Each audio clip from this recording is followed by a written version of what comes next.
క్రీస్తునందు ప్రియులు దేవుని పిల్లలైన మీ అందరికీ కూడా ఈ సాయంకాల వేళ క్రీస్తు నామములో శుభములు తెలియజేసుకుంటున్నాను. ఈరోజు మరొక మంచి విషయాన్ని బైబిల్ నుంచి మనం తెలుసుకుందాం. అది మనం చదువుకుంటున్న పాఠం, నిత్య జీవమునకు నిర్ణయింపబడిన వారు ఎవరు అని. నిత్య జీవము అంటే పరలోకం అని మనందరికీ తెలుసు. ఈ పరలోకానికి అందరూ వెళ్ళాలనే భూమి మీద పుట్టిన మనుష్యులందరూ తపన పడుతూ ఉంటారు. స్వర్గాన్ని చేరుకోవాలి అని, పరలోకం సిద్ధించాలి అని. అయితే వారి ఆశ, వారి కళ ఎలా నిర్ణయింపబడుతుంది, ఎలా తీర్చబడుతుంది అనే దానిని గురించి వారు ఆలోచించరు. వెళ్ళాలి అన్న ఆశ అయితే వారిలో ఉంటుంది, కానీ నిత్య జీవానికి వెళ్ళాలి అంటే దానికి ఎన్నో విధులు, కట్టడలు ఉన్నాయి అని ఎంతమందికి మనుష్యులు తెలుసుకున్నారు చెప్పండి? తెలీదు వారికి. ఈ పాఠం ద్వారా మనం తెలుసుకోబోతున్నాం. అది నిత్య జీవమునకు నిర్ణయం అంటున్నాడు. వెళ్ళాలి అని ఆశపడుతున్నారు. వెళ్ళే వారిలో ఎవరుంటారు, ఎవరుండరు అనేది ముందుగా నిర్ణయం జరిగింది అని మీలో ఎంతమందికి తెలుసు చెప్పండి? ముందుగా నిర్ణయం జరిగిపోయింది. ఎవరు పరలోకానికి వెళ్ళాలి, ఎవరు పరలోకానికి వెళ్ళకూడదు, అంటే నరకానికి పోయేవారెవరు, స్వర్గానికి పోయేవారు ఎవరు అనేది నిర్ణయం జరిగిపోయింది అని బైబిల్ చెప్పింది. అంటే రిజల్ట్స్ అనౌన్స్ అయిపోయా? అవుననే అంటుంది బైబిల్. ఫలితాలు ప్రకటించబడ్డాయి. ఎక్కడున్నాయి ఈ ఫలితాలు? దేవుని దగ్గర. ఈ మాట వినడానికి ఆశ్చర్యంగానే మనకు ఉంటుంది కదా.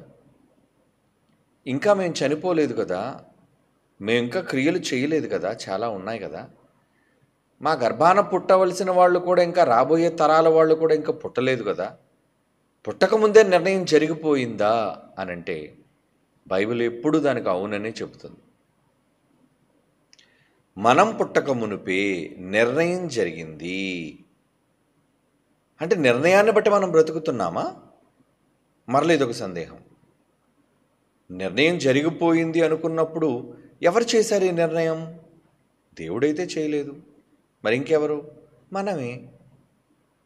మనం పుట్టకముందు నిర్ణయాన్ని ఎలా చేసుకున్నాం? మనం ఏ నిర్ణయాన్ని చేసుకోబోతున్నామో ఆయనకు తెలుసు కనుక. భవిష్యత్తు జ్ఞాని దేవుడు.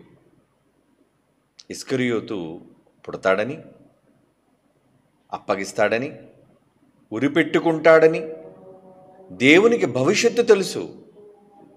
అందుకే నిర్ణయం చేసేశాడు. ఏమని? ఇస్కరియోతు యోధా. వాడి పేరు ప్రక్కన స్వర్గం, నరకం రెండిట్లో ఏం రాశాడు? నరకం. నిర్ణయం జరిగిపోయింది. ఎప్పుడంటారా? జగత్తు పునాది వేయబడక మునుపే, లోకాలను దేవుడు కలిగించక మునుపే నిర్ణయం చేశారంటే మన పేరు ప్రక్కన స్వర్గమా, నరకమా రాసేశాడు. అది ముందు తెలిసిపోతే బాగుంది కదండి మనకి. ఎలాగా నరకం అని దేవుడు రాసిన విషయం తెలిసిందనుకోండి, ఇంకెంత భక్తిగా బ్రతకడం ఎందుకు మనం? ఎంత భక్తిగా బ్రతికినా పోయేది నరకం. కాబట్టి భూమి మీద ఉన్న కనీసం ఈ 70-80 సంవత్సరాలైనా సంతోషంగా మనకి నచ్చినట్లుగా బ్రతికి చేస్తాం. ఎలాగా పోయేది పాతాళం కనుక. కానీ అది రహస్యం, అది తెలీదు మనకు. దేవుడు దాన్ని తెలియజేయలేదు. కానీ తెలుసుకోగలిగే అవకాశాలను కల్పించాడు. ఎలా అంటారా? బైబిల్ 66 పుస్తకాలున్న బైబిల్లో మన పేరు ప్రక్కన స్వర్గం లిఖించబడిందా, నరకం అన్న రిజల్ట్ లిఖించబడిందా అనేది మనం తెలుసుకోగలం. బైబిల్ ద్వారా, చేతబడుల ద్వారా, మనుషుల దివ్య దృష్టి ద్వారా ఇవన్నీ కట్టుకథలు, అబద్ధాలు. పౌలు గారు అన్నారు. ఏమన్నారు ఆయన? ఇదిగో నేను ఇప్పుడే పానార్పణముగా పోయబడుచున్నాను, ఇక మీదట నా కొరకు నీతి కిరీటం ఉంచబడి ఉన్నది అన్నాడా? మంచి పోరాటము పోరాడి తిని అంటాడు తిమోతి పత్రికలో. ఏమంటే 2 తిమోతి పత్రికలో ఆయన ఏమని తన కుమారునికి చెబుతున్నాడు? నేను మంచి పోరాటమే పోరాడాను. 4వ అధ్యాయం 7వ వచనం, 2 తిమోతి పత్రిక 4వ అధ్యాయం 7వ వచనం అండి. మంచి పోరాటము పోరాడి తిని నా పరుగును కడముట్టించాను, నేను నా నమ్మకాన్ని నేను నిలబెట్టుకున్నాను, ఇక మీదట నా కొరకు నీతి కిరీటం ఉంచబడి ఉన్నదంటే ఆయన పేరు ప్రక్కన ఏం రాయబడిందో తెలిసిపోయిందా? తెలుసుకున్నాడు ఆయన. మనం కూడా తెలుసుకోగలం, ఇది అందరికీ సాధ్యం కాదు. కానీ ప్రకటించబడబోయేది ముందే రిజల్ట్ మనకు తెలిస్తే ఎంత బాగుంటుందండి. ముందుగానే రిజల్ట్ మనం తెలుసుకోగలిగితే నిజంగా అదృష్టవంతులమే. కానీ ఇది అందరికీ సాధ్యం కాదు కదా. బైబిల్ అర్థం కావాలి. ఎందుకు అర్థం కాదండి? బైబిల్ కోట్ల మంది అందరూ చదువుతున్నారు కదా, వాళ్ళకి బైబిల్ తెలుసు అనుకున్నారా? ఎవరికి తెలియదు. బైబిల్ తెలిస్తే వారు అన్ని రకాలుగా ఉండరు, అన్ని విధాలుగా వాళ్ళు ప్రవర్తించరు. వాళ్ళకి బైబిల్ అర్థం కాలేదు. నిజమండి. కనుక నిత్య జీవానికి నిర్ణయం జరిగిపోయింది. అంటే నువ్వు పుట్టిన తర్వాత ఏం చెయ్యబోతున్నావు అన్నది దేవుడికి ముందుగానే తెలుసు. రాయించేశాడు, ఎంపిక చేసేశాడు, నిర్ణయం చేశాడు అని చెప్పాలి. నేను చెప్తే మీరు నమ్మరు కదా. అపోస్తుల కార్యములు 13వ అధ్యాయం 48వ వచనం. అపోస్తుల కార్యములు 13వ అధ్యాయం ఏమండి 48.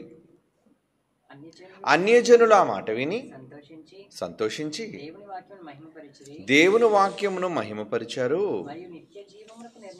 మరియు నిత్య జీవమునకు నిర్ణయింపబడిన వారందరూ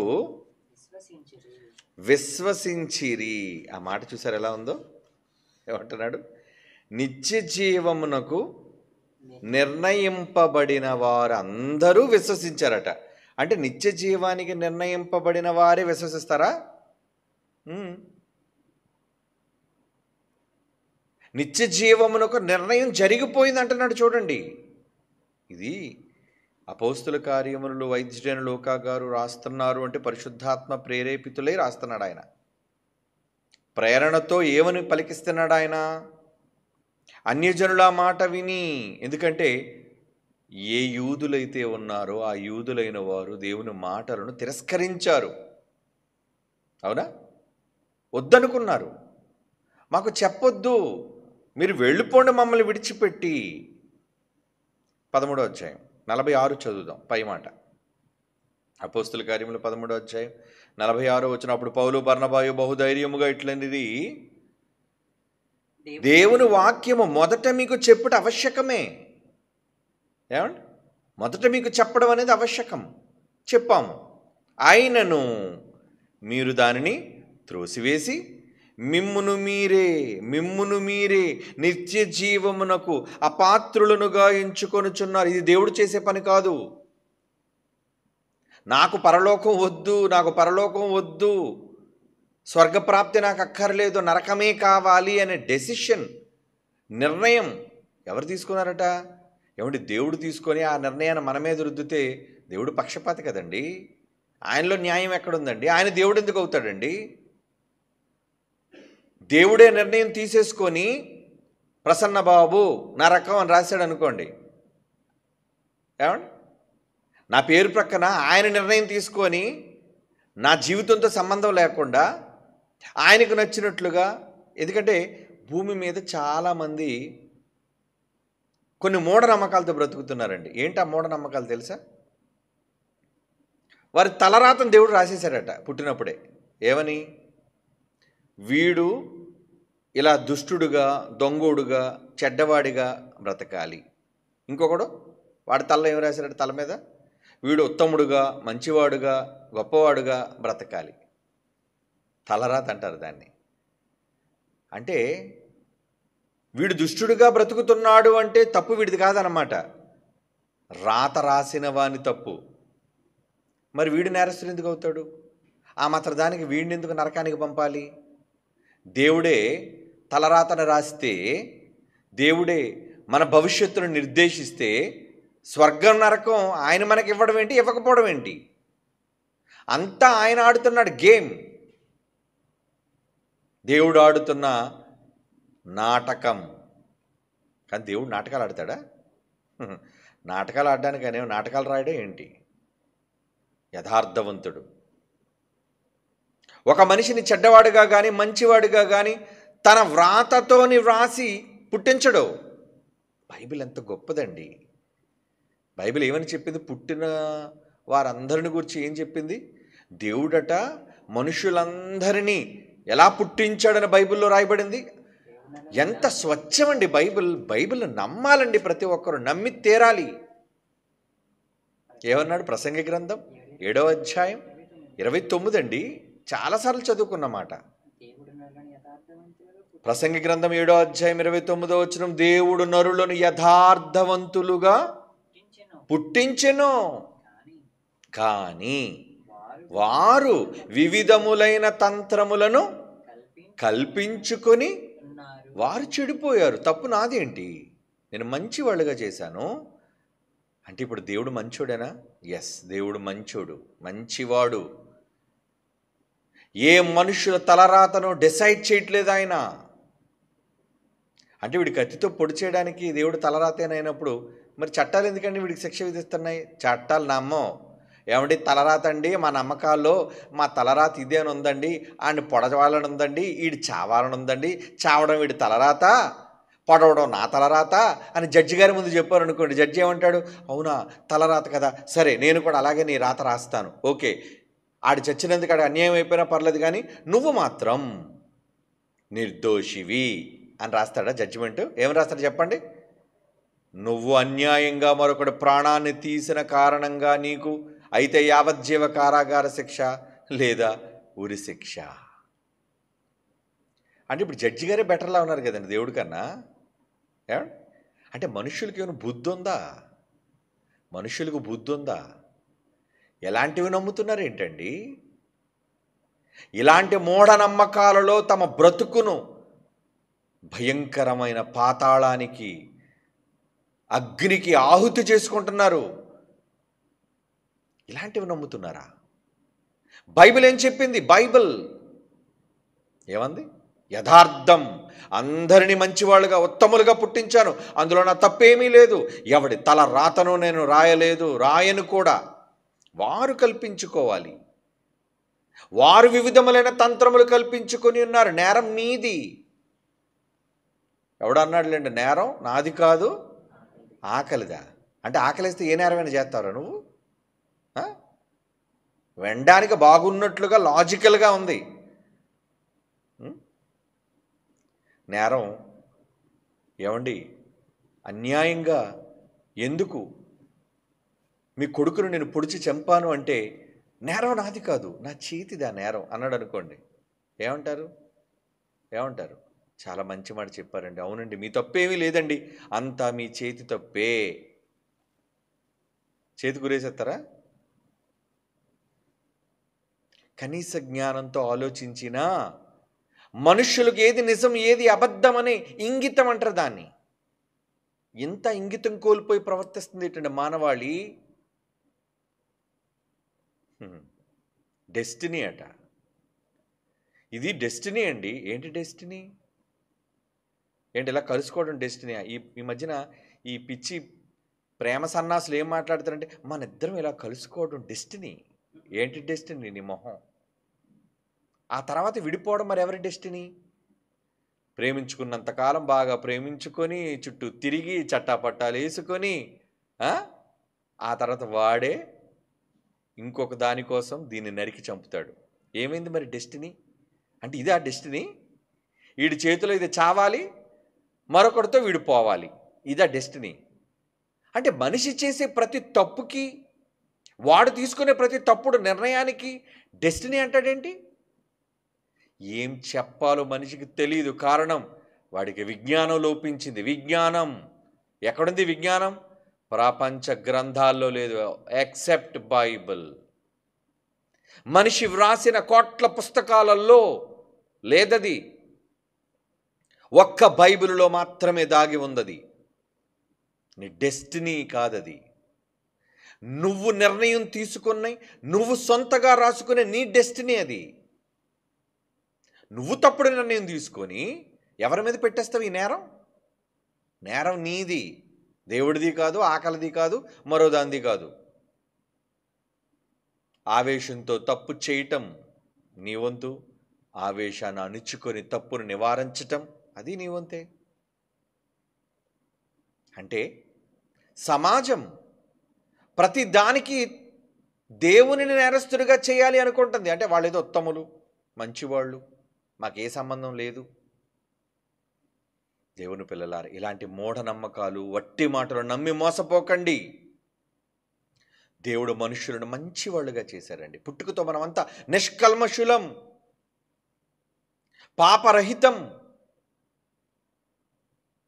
అలాంటి వాళ్ళమైన మనం చెడిపోతున్నాం.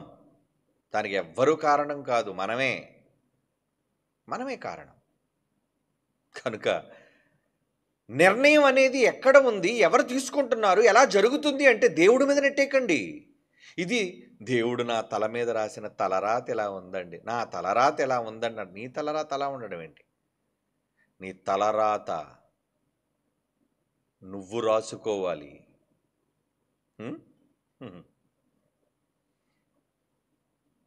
నీ తలరాత నువ్వు రాసుకోవాలి. చాలామంది పిచ్చోళ్ళు అప్పుడు ఈ చేతిని చూసి జ్యోతిష్యం చెప్పేవాళ్ళందరూ గీతల్లో తలరాతలట. గీతల్లో రాతలేంటి? అయ్యో పిచ్చోడ, చేతిలో ఉన్నవి గీతలు, అది ఎలా మడిస్తే అక్కడ మడిచే దగ్గర గీత పడుతుంది, మడత పడుతుంది. ఒక తెల్ల కాగితాన్ని తీసి మడత పెట్టారనుకోండి, ఇలాగా నలిపారనుకోండి, ఎక్కడెక్కడ నలుగులు ఉన్నాయో, ఎక్కడెక్కడ మడతలు పడ్డాయో అక్కడ గీతలు ఏర్పడతాయి. దానికైనా భవిష్యత్తు ఉంటుందా? ఇలా ప్రతి గీత కోసం నువ్వు మాట్లాడాలంటే నేను నడినెత్తి నుంచి అరికాల వరకు అన్ని గీతలే. అంటే మనిషి ఏం చెప్తున్నాడంటే నీ భవిష్యత్తు అంతా గీతల్లో ఉందిరా, నీ నుదుటి మీద ఉన్న రాతల్లో ఉందిరా. రాతలో గీతలో కాదు, నీ చేతలు. బైబిల్ ఏం చెప్పింది? నీ చేతలు, నీ పనులు, నీ పనులే నీకు స్వర్గమా నరకమా అనేది నిర్ణయిస్తాయి. దేవుడు కాడు, మరొక వ్యక్తి కాడు, నీ మట్టుకు నువ్వే నిర్ణయం తీసుకుంటున్నావు. మరి ఇప్పుడు అపోస్తుల కార్యాలు 13:48 ఈ మాట ఏంటి? ఏమండి వాళ్ళు ఏమన్నారట?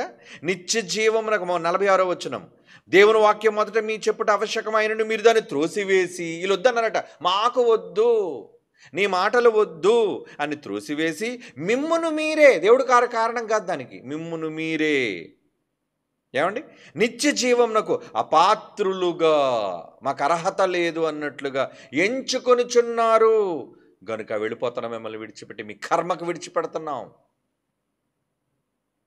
మీకు నచ్చినట్లు ఉండడానికి మీకు విడిచిపెట్టి వెళ్ళిపోతున్నాం మేము, ఎందుకంటే ఇక మీరు వినరు అని 48వ వచనంలో ఏమంటున్నాడు?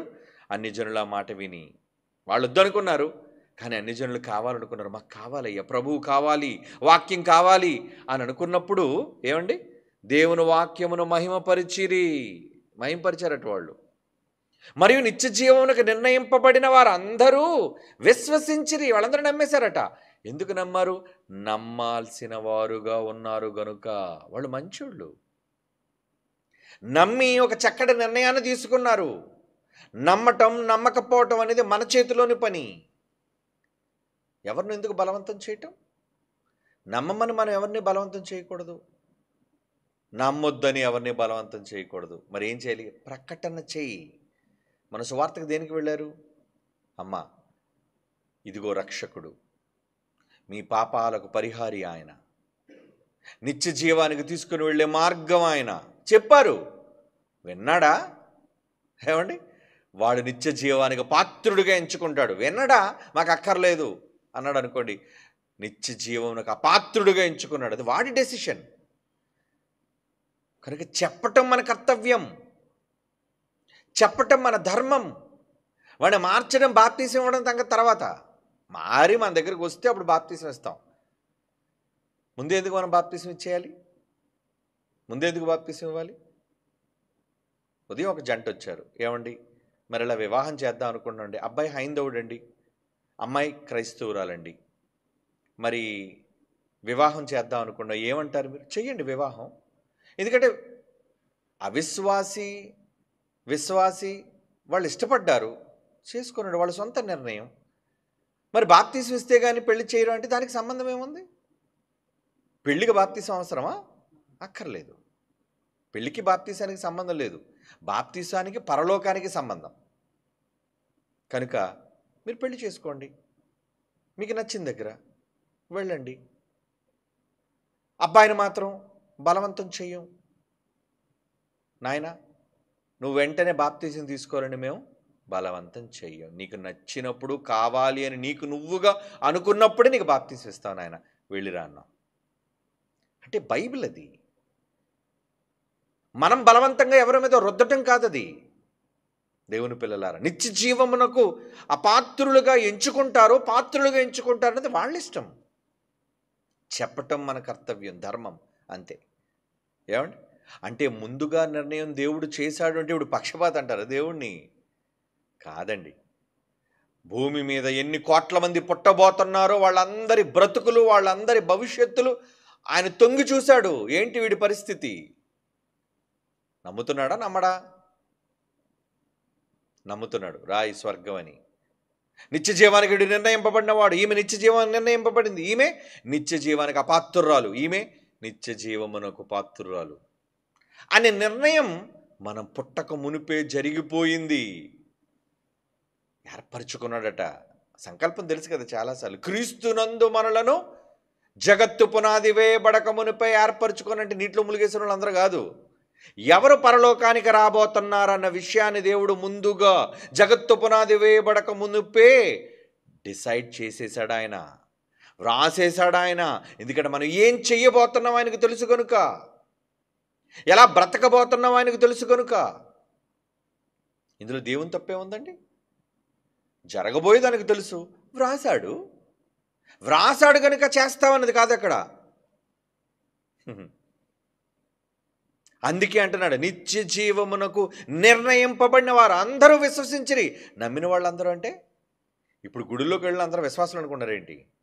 అబ్బా వీళ్ళంతా గొప్ప విశ్వాసులు అండి. ఏం విశ్వాసులు? దొంగలు.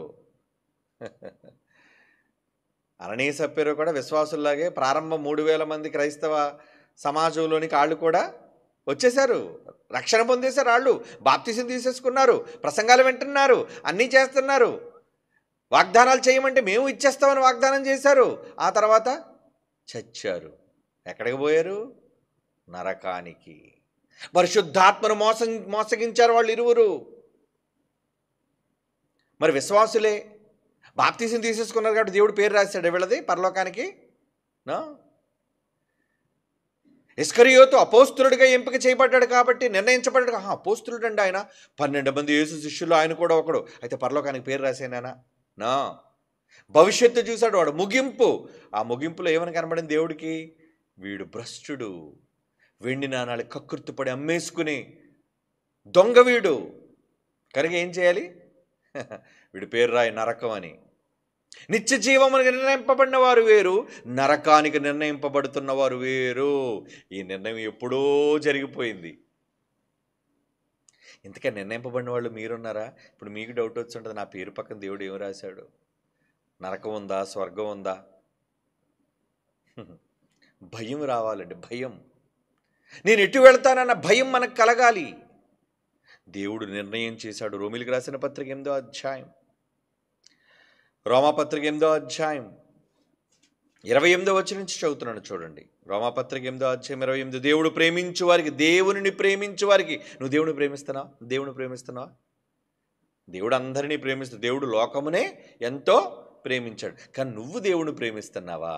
దేవుని ప్రేమించు వారికి, మీలో ఎవరెవరైతే దేవుని ప్రేమిస్తారో ఆ ప్రేమించు వారికి, అనగా ఆయన సంకల్పము చొప్పున పిలువబడిన వారికి, ఆ ప్రేమించే వారే పిలువబడతారట. ఇన్విటేషన్ ఎవరికి వస్తుంది? ఇన్విటేషన్ లవ్ చేసిన వాళ్ళకి ఇన్విటేషన్, లవ్ ఇన్విటేషన్. దేనికి? ఈరోజు పెళ్ళిళ్ళకి లవ్ అనేది ఒక ఇన్విటేషన్, అవునా? లవ్ చేసుకుని పెళ్లి చేసుకుని చాలామంది ఉంటారు. లవ్ అనేది ప్రేమకి ఇన్విటేషన్, అది పెళ్ళికి ఇన్విటేషన్. మరి తర్వాత విడాకులు దేనికి ఇన్విటేషన్? విడిపోవడానికి. ఏమండి, దేవుడు ఇక్కడ ఏమంటున్నాడు? దేనికి ఇన్విటేషన్ ఇచ్చాడట? ప్రేమించు వారికి అనగా ఆయన సంకల్పము చొప్పున పిలువబడిన వారికి, ఎవరైతే ప్రేమిస్తానో వాళ్ళకి ఇచ్చాడట ఇన్విటేషన్. నువ్వు లవ్ చేస్తున్నావు నిజంగా నన్ను? పేతురు, నిజంగా నన్ను లవ్ చేస్తున్నావు? అవును ప్రభువా. నన్ను వదలవు కదా? అదేంటి ప్రభు అంత మాట అన్నారు? ఏదో అబద్ధం ఆడతానంతే, కానీ ప్రాణం పోయినా నేను వదలను మిమ్మల్ని. భవిష్యత్తు చూశాడు, మధ్యలో పేతురు గెంతాడు, అవునా? యేసుప్రభు ఎవరు నీకు తెలుసు కదంట? తోడు, ఒట్లు. ఏం ఒట్టు పెట్టాడు? అసలు ఆయన ఎవరో నాకు తెలియదండి. 3 సార్లు అబద్ధం ఆడేశాడు. ప్రధాన శిష్యుడు ఇండు కూడా మరలా ప్రధాన యాజకుని ఇంటి దగ్గర అబద్ధం ఆడేశాడు. 3 సార్లు అబద్ధం ఆడాడు. కానీ అది చూసి దేవుడు డిసైడ్ అయ్యాడా? లేదండి. యేసుప్రభు వారు ఈ మాట ఎప్పుడు అన్నారు తెలుసా? ఒక మాట ఉంటుంది యోహాను సువార్తలో చూడండి 21లో ముగింపులో ఏముంటుంది తెలుసా? పేతురు నన్ను ప్రేమిస్తున్నావా? అవునయ్యా. పేతురు నన్ను ప్రేమిస్తున్నావా? అవునయ్యా. 3 సార్లు అడిగాడు. అడిగి ఏమన్నాడు తెలుసా?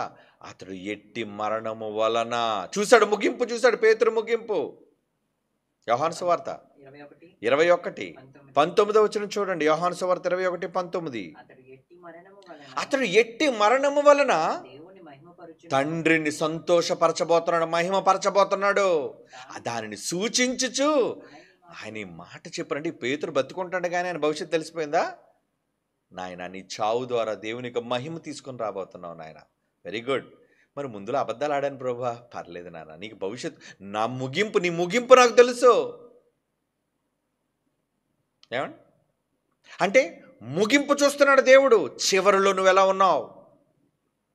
నమ్మకంగా ఉండి చచ్చిపోయావు దేవుని కోసం? కనుక పేతురు విషయంలో దేవుడు తీసుకున్న నిర్ణయం ఏంటి? ఏమి నిర్ణయం? నువ్వు నన్ను ప్రేమించావు కదా, ఎస్, నువ్వు నిత్య జీవానికి నిర్ణయింపబడినవాడు. అదే అంటున్నాడు, దేవుని ప్రేమించు వారికి అనగా ఆయన సంకల్పము చొప్పున పిలువబడిన వారికి మేలు కలుగుటకై, మేలు కలుగుటకై సమస్తమును జరుగుచున్నవని ఎరుగుదుము. ఎందుకనగా తన కుమారుడు అనేక సహోదరులు చేసుడగునట్లు దేవుడు ఎవరిని ముందుగా ఎరుగునో వారు తన కుమారునితో సారూప్యం గలవారని వారిని ముందుగా నిర్ణయించను. మరి ఎవరిని ముందుగా నిర్ణయించను? 30. ఎవరిని ముందుగా నిర్ణయించను? నిర్ణయం, డెసిషన్ జరిగిపోయింది. మనిషి ఎలాంటి ఏంటంటే నిర్ణయాలు, తప్పుడు నిర్ణయాలు తీసుకుంటుంటాడండి. ఎలాంటి నిర్ణయాలు? ఇప్పుడు అవును అంటాడు, తర్వాత కాదంటాడు, ముందు కావాలి అంటాడు, తర్వాత వద్దంటాడు. అంటే సరైన డెసిషన్ ఉండదు. చంచల మనస్కులు అంటారు. ఒకసారి అవునని చెబితే చచ్చినంత వరకు నీ మాట అవుననే ఉండాలి. ఒకసారి కాదంటే నీ మాట చచ్చినంత వరకు కాదన్నట్టే ఉండాలి. అంటే నీ మాట డెసిషన్, ఒక నిర్ణయానికి నువ్వు కట్టుబడాలి. దేవుడట నిర్ణయం తీసేసుకున్నాడట. ఏమని నిర్ణయం తీసేసుకున్నాడు? దేవుడు ముందుగా ఎవరిని నిర్ణయించెనో వారిని పిలిచాడట. వారే వస్తారు. నాయన, నిర్ణయింపబడిన వారి లిస్ట్ ఎవరో నా దగ్గర ఉంది, వాళ్ళు వస్తారు, మీరు కంగారు పడకండి. ఏమండి, మేము వెళ్ళామండి, అందరికీ చెప్పామండి, ఏంటండి ఎవరు తీసుకున్నారు విన్నట్టుగా ఉంది కానీ ఎవరు మారినట్టుగా కనబడట్లేదంటే లిస్ట్ నా దగ్గర ఉంది నాయన. అరకులో మీరు వెళ్ళి ఎన్ని గ్రామాలకు తిరిగారు, ఎంతమందికి చెప్పారో, అందులో ఎవరెవరో మారాలో లిస్ట్ నా దగ్గర ఉంది. మీరు సభలకు వెళుతున్నారు, బహిరంగ సభల్లో మాట్లాడుతున్నారు, ప్రయాణాలు చేస్తున్నారు, వేల లక్షల మంది ప్రజల మధ్య మాట్లాడుతున్నారు, వాళ్ళందరూ పరలోకానికి వెళ్ళిపోతారు అనుకున్నారా? లిస్ట్ నా దగ్గర ఉంది నాయన. నేను ఇలాగే అనుకుంటానండి. నా ముందు వేల మంది ప్రజలు కనబడుతుంటారు కదండి చాలామంది, వాళ్ళందరిని చూసి పొంగిపోనండి ఎప్పుడు నేను. వేల మంది జనాభా సంఖ్యను చూసి ఎప్పుడు నేను పొంగిపోను. ఎందుకంటే పాపం వీళ్ళందరిలో ఎంతమంది వెళ్తారో అని అనుకుంటుంటాను. నిజంగా యథార్థంగా చెప్తున్నానండి. ఎంతమంది వచ్చారే, దుమ్ము లేచిపోతుంది పైకి. ఏమంటే నిజంగా రాయలసీమ పరిసర ప్రాంతాలకు అటువైపు నేను వెళ్తుంటే అండి, మీలో చాలామంది నన్ను లైవ్ చూసే ఉంటారు. విస్తారమైన జనం. నేనేమనుకుంటాను తెలుసా? ఇంతమందిలో పాపం వెళ్ళేవాళ్ళు ఎంతమంది ఉంటారో. నిజంగా వీళ్ళంతా చివరి వరకు నమ్మకంగా ఉంటారా? ఎవరికి తెలుసు? అది దేవుడికి తెలుసు. ఎవరిని ముందుగా నిర్ణయించనో వారిని పిలిచిన. ఎక్కడికి? సభకు కాదు. ఎక్కడికి పిలిచాడు ఆయన? పరలోకానికి పిలిచాడు ఆయన. ఎవరిని పిలిచినో వారిని నీతిమంతులుగా తీర్చెను, ఎవరిని నీతిమంతులుగా తీర్చిన వారిని మహిమపరిచెను అంటున్నాడు చూడండి. అంటే ఎవరికి మహిమ దక్కుతుంది? మధ్యలో జారిపోయి నీకెందుకు మహిమ? చివరి వరకు నమ్మకంగా ఉన్నవాడికి మహిమ దక్కుతుంది, కీర్తి దక్కుతుంది, ఖ్యాతి దక్కుతుంది. మధ్యలో కష్టాలకు వదిలిపోయేవాడు, మధ్యలో అవమానాలకు వద్దనుకునేవాడు, మధ్యలో మనస్సు మార్చేసుకునేవాడు. ఏమంటే ఈ మధ్య చాలామంది మనసులు మార్చేసుకున్నారు కదండి. గర్వాప్సి అట. అంటే పాపం ఈ మతోన్మాదులు అలాంటి ఒకళ్ళిద్దరిని చూసి ఏమండి గర్వాప్సి చేసామండి, అది కూడా మళ్ళీ క్రైస్తవ్యంలోకి హిందుత్వంలోకి వచ్చేసారు. భలే భలే భలే చంకలు గుద్దుకుని ఎవరు పిచ్చోడా, అసలు ఇటు పేరే లేదు, ఇటు పేరు పక్కన నరకం అనుంది. ఎప్పుడో ఆడ బాప్తీసం తీసుకున్నప్పుడే దేవుడికి ఏం తెలుసు, నువ్వు బాప్తీసం తీసుకుంటున్నావు కానీ నువ్వు నరకానికి పోతారా? అదేంటి ప్రభు అంత అంటావు? నేను వినయంగా ప్రార్థన చేస్తున్నాను, పరిశుద్ధాత్మ దేవుడు నా మీదకి వస్తాడని నేను అనుకుంటున్నాను, ఆదివారం గుడికి వెళ్తున్నాను ప్రభు. నరకానికి వెళ్ళిపోతావురా, నరకానికి వెళ్ళిపోతావు. అలా అలా అలా కొద్ది రోజులు గడిచిన తర్వాత ఏమైపోయాడు? నాకు దేవుడు వద్దు, ఎవరు వద్దు, బైబిల్ అంతా తప్పని బడిపోయాడు. కనుక ఈ నిర్ణయం దేవుడికి ముందే తెలుసు. కనుక ఆయన ఏం కంగారు పడిపోడు. ఎందుకంటే వీడు చంచల మనస్కుడు, వచ్చినట్లుగా ఉన్నాడు కానీ ఉండడు, స్థిరుడు కాడు వీడు. పేతుర్ని ప్రేమిస్తున్నావు అని అడిగాడంటే ఏంటి? నీ ప్రేమ మంచిదేనయ్యా, చివరి వరకు నువ్వు ఉంటావు. ఏమండి అంటే ప్రేమిస్తున్నానని చెప్పి నీ దగ్గరికి వచ్చే వాళ్ళందరూ స్థిరంగా చివరి వరకు ఉంటారనే నమ్మొద్దు, నమ్మొద్దు అసలు. దేవుడికి కూడా నమ్మకం లేదు. ప్రభువా ఈ రోజు నుంచి నేను నీతోనే ఉంటాను అని ఎవరన్నా దేవుడు ఎలా చూస్తాడు తెలుసా? నువ్వా ఉంటావా? ఒకసారి ఫ్యూచర్ చూస్తాడు, అర్థమైపోయిందిలే వెళ్ళిపో అంటాడు. ఏంటి అర్థమైపోయింది బ్రో? నేను చెప్పలే, నీకే అర్థమవుతుంది తర్వాత వెళ్ళు అంటాడు. చెప్పకూడదు కదా ముందు. ఏమండి ఎందుకంటే చెప్పినవాడు మారడాడు. చెప్పినా అమ్మమ్మ అలా అనుకో ప్రభు, నేను చాలా భక్తిపరుని, అసలు మిమ్మల్ని తప్ప మరొకరిని నేను అసలు కలలో కూడా ఊహించుకోలేను ప్రభువా అని అన్నోడు కలలో ఎప్పుడూ దేవుడు తప్ప అందరూ ఉంటారు వాడికి. అవునా? తర్వాత వాడికి సంభవించబోయే భవిష్యత్తు అదే. ఎప్పుడు ఏసునామం ఏసునామం ఏసునామం అని జపం చేసేవాడు తర్వాత ఇంకొక నామాన్ని జపం చేస్తున్నాడు అనుకోండి, అప్పుడు దేవుడు ఏమనుకుంటాడు? నాకు అర్థమైపోయిందిరా, నాకు అందుకే నీ మీద మొదటి నుంచి నాకు నమ్మకం లేదురా నీ మీద. మనుషులు కదండి, భవిష్యత్తు మనకు తెలియక మనుషులు నమ్ముతుంటాం, వాళ్ళు చెప్పే అబద్ధాలను మనం నమ్ముతుంటాం, మోసపోతుంటాం మనం. కానీ దేవుడు అలా కాదు కదా. రే నీ ఎక్స్ట్రాలు నీ నాటకాలు ఆప నా దగ్గర, నాకు తెలుసు నువ్వేంటో, నువ్వు అతి వినయాన్ని ప్రదర్శించొద్దు నా దగ్గర. ఇస్కరియోతు కూడా వచ్చేటప్పుడు ఎంత గొప్ప ప్రేమగా వాడు ప్రవర్తించేటాడండి. ప్రభా ప్రభా చెప్పండి ప్రభా. అడిగి సంచి ఇచ్చినప్పుడు కానీ పోస్ట్ ఇచ్చినప్పుడు కానీ ఏం మాట్లాడతారు? ప్రభా ప్రభా చెప్పండి ప్రభా. అతి వినయం ప్రదర్శిస్తుంటారు కదా. కానీ యేసుప్రభు చూసినప్పుడు కూడా ఏమి నటిస్తున్నావురా నా దగ్గర, ఆస్కార్ ఇవ్వాలరా నీకు. ప్రభుకి ఎంతసేపు వాడిని చూసినప్పుడల్లా ఏం కనబడుతుంటుంది? ఏమండి భవిష్యత్తు తెలుసు కాబట్టి వాడిని చూసినప్పుడల్లా ఆ 30 వెండి నాణాలకు గుర్తుపడడం, యేసుప్రభుని అప్పగించేయటం, ఆ తర్వాత ఉడిపోసుకొని చావడం, భవిష్యత్తు కనబడుతుంది యేసుప్రభుకి. ఏమండి ఎవరైనా మన దగ్గర ఒకవేళ అబద్ధంగా మాట్లాడి అంతవరకు మనల్ని నమ్మించి సడన్గా ఒకసారి అబద్ధం ఆడారు అనుకోండి, అబద్ధం ఆడిన తర్వాత మనకి ఏమైపోద్ది? నమ్మకం పోతుంది కదా. నమ్మకం పోయిన తర్వాత ఎంత మాట్లాడుతున్నా ఇక నమ్మబుద్ధి కాదండి. ఎందుకంటే వీడు అబద్ధం ఆడుతున్నాడు, ఈమె అబద్ధం ఆడుతుంది, తెలిసిపోద్ది మనకి. ఇక మనకు నమ్మబుద్ధి కాదు, ఎందుకంటే వీళ్ళ నిర్ణయం సరైనది కాదు. దేవుడు కూడా మనుష్యుల విషయంలో డిసైడ్ అయిపోయాడు. ఏమని? వీళ్ళ పట్ల నా నిర్ణయం ఇదే, నేను నిర్ణయించుకున్నాను. ఏమని నిర్ణయించుకున్నాను? వీడు నిత్య జీవానికి అపాత్రుడు. వాడేయించుకుంటాడు తర్వాత. అది కాదు ప్రభా, ఇప్పుడు గుడిలో కూర్చున్నాడు ప్రభా, మోకాళ్ళ ప్రార్థన చేస్తున్నాడు ప్రభా, కన్నీటి ప్రార్థనతో ఉన్నాడు ప్రభా. ఒరే పిచ్చోడు, నువ్వు ఇప్పుడే చూస్తున్నాడు, ఆడు భవిష్యత్తు నేను చూశాను. ఏమని? ఆ నరకానికి పోయేవాడు ఆయన, వాడే సంఘానికి ద్రోహం చేసేవాడు. ఇప్పుడు నమ్మకంగా కనబడుతున్నాడు, వినయంగా విధేయతతో నీ పక్కనున్నాడు వాడు, కానీ వాడు చాలా పెద్ద ద్రోహి, నమ్మొద్దు, దేవుడు చెప్తాడు. కనుక భవిష్యత్తులో ప్రతి మనిషిని గూర్చి ఏం జరగబోతుందో అనేది దేవుడికి తెలుసు గనుకే ఏం చేశాడు? యాకోబుపత్రిక 2:5 యాకోబుపత్రిక 2:5 నా ప్రియ సహోదరులారా ఆలకించుడి, ఈ లోక విషయంలో దరిద్రులైన వారిని విశ్వాసమందు భాగ్యవంతులుగా తన్ను ప్రేమించు వారికి తాను వాగ్దానము చేసిన రాజ్యమునకు వారసులుగా ఉండుటకు దేవుడు ఏర్పరుచుకొనలేదా? దేవుడు ఏం చేశాడట? ఆల్రెడీ డిసైడ్ అయిపోయాడు, ఆయన ఏర్పాటు చేసేసుకున్నాడు. ఏమంటే ఒక నరకానికి పోతాడు అనే డెసిషన్ తెలిసిపోయిన తర్వాత వాడు ఎంత వచ్చి దేవుడి దగ్గర నాటకాలు ఆడినా దేవుడికి ఎలా కనబడుతుంది? ఒరే, ఇక నువ్వు నటించొద్దురా, నీ నటన నేను తట్టుకోలేకపోతున్నాను.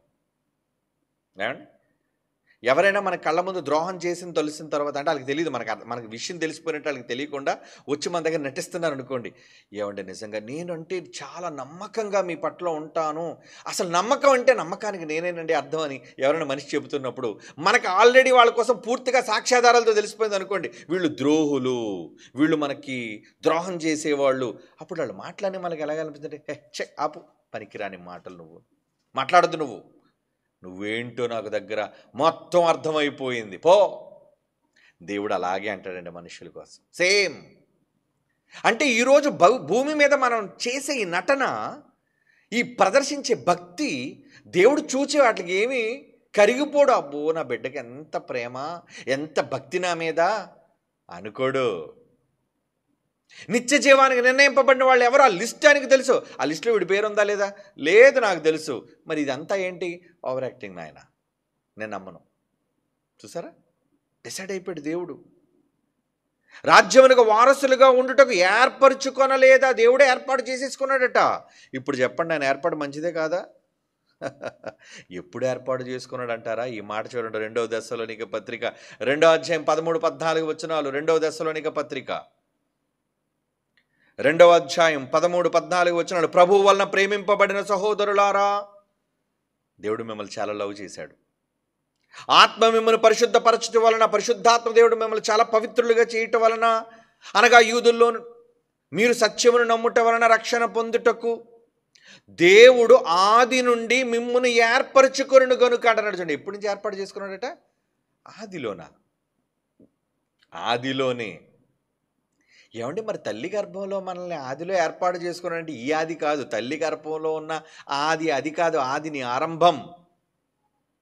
జగత్తు పునాది వేయబడక మునిపే తన గర్భంలో మనమంతా ఉన్నామే, ఆయన గర్భంలో, దేవుని గర్భంలో, అది ఆది.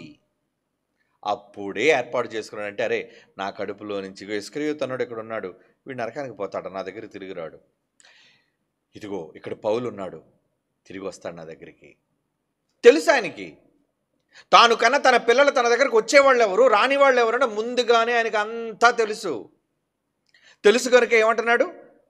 దేవుడు ఆది నుండి మిమ్మును ఏర్పరచుకుని. ఇర్మియాతో ఎందుకన్నాడు? నాయన, అమ్మ కడుపులో నువ్వు పడిన నాట నుండే నేను ఏర్పాటు చేసుకున్నానండి. అంటే అప్పుడు ఏర్పాటు జరిగిందని కాదు, అసలు ఆదిలోనే ఏర్పాటు జరిగింది. ఆదిలో అంటే జగత్తు పునాది వేయబడక మునిపే, ఆదాములోనికి మనం రాక మునిపే, దేవుని గర్భంలో మనం ఉన్నప్పుడే నిర్ణయం జరిగిపోయింది. మనం ఆయన వారము అని, మనం ఆయన వారము కాము అని. అదే చెప్తున్నాడు, ఆది నుండి దేవుడు మిమ్మును ఏర్పరచుకొనును గనుక. మనం దేవునికి స్తోత్రం చెప్పాలి అంటున్నాడు. చూడండి దేవుని పిల్లలారా, అంటే దేవుడికి నిర్ణయం వలన నిత్య జీవానికి ఎవరు నిర్ణయించబడ్డారు, ఎవరు అపాత్రులుగా అయిపోయారనే విషయం తెలుసు. యేసుప్రభు మంచి ప్రసంగం చేస్తుంటే జనమంతా, వేల కొలది జనమంతా విన్నారు. ప్రసంగం అంతా విన్నారు. అబ్బా భలే చెప్పాడు కదండి ఉపమానం ఆయన, అబ్బా ఆ చెట్టు గురించి భలే చెప్పాడు కదండి ఉపమానం, ఆ పొలం గురించి భలే చెప్పాడు కదండి ఉపమానం, ఆ చేప గురించి భలే చెప్పాడు కదండి ఉపమానం అని అందరూ ఉపమానాలు విని వెళ్ళిపోతే, కొన్ని సందర్భాలు శిష్యులకు అర్థం కాకపోతే యేసుప్రభు దగ్గరికి వచ్చి అడిగారట, ప్రభువా ఏంటో ప్రభా నువ్వు చెప్పింది మాకు ఇది అర్థం కాలేదు, ఈ ఉపమాన భావం ఏంటి మాకు చెప్పవా? మరి వాళ్ళందరూ వెళ్ళిపోయారు, అలాగే ఇప్పుడు మాకు చెప్తానంటున్నావు అన్నప్పుడు యేసుప్రభు ఏమన్నాడు తెలుసా అండి? ఏమన్నాడు తెలుసా? మత్తయి సువార్త 13వ అధ్యాయం 11వ వచనం. మత్తయి సువార్త 13:11. పరలోక రాజ్య మర్మములు ఎరుగుట మీకు అనుగ్రహింపబడి ఉన్నది కానీ వారికి అనుగ్రహింపబడలేదు. ఇదేంటి? పరలోక రాజ్య మర్మాలు మీకు తెలియాలి నాయన, వాళ్ళకి తెలియదు. అందుకే వాళ్ళ దగ్గర నేను అలా చెప్పాను, రహస్యంగా బోధించాను నేను, వాళ్ళకి మర్మమైనట్టుగా చెప్పాను, వాళ్ళకి అర్థమయ్యి కానట్టుగానే చెప్పాను. ఎందుకంటే ఏం ప్రభు వాళ్ళకి అర్థమయ్యి కానట్టుగా ఎందుకు చెప్పావు? ఎలాగ వాళ్ళు రారురా, విన్నా అర్థమైనా వాళ్ళు పరలోకానికి రారురా, వాళ్ళు పోతారని నాకు తెలుసు, అందుకే మీకు చెప్తున్నాను, వాళ్ళకి నేను చెప్పటం లేదు. చూసారా యేసుప్రభు ఎలా డిసైడ్ అయ్యాడు? నిర్ణయం జరిగిపోయింది ఆల్రెడీ. ఆయన ప్రసంగానికి ఆయన ముందు ఉన్న వేల మందిలో ఎంతమంది వినేవాళ్ళు, వచ్చేవాళ్ళు, చచ్చేవాళ్ళు, నరకానికి పోయేవాళ్ళు ఆయనకు తెలుసు కనుక వాళ్ళ కోసం ప్రయాసం ఎందుకు ఆయనకి? ఎవరు రాబోతున్నారో, ఎవరు వినబోతున్నారో, ఎవరు మారబోతున్నారో అంతా ఆయనకు తెలుసు. కనుక మారేవాడు మారుతాడు, వినేవాడు వింటాడు, పోయేవాడు పోతాడు. అందుకే ఎప్పుడు పోయేవాడు కోసం బాధపడొద్దు.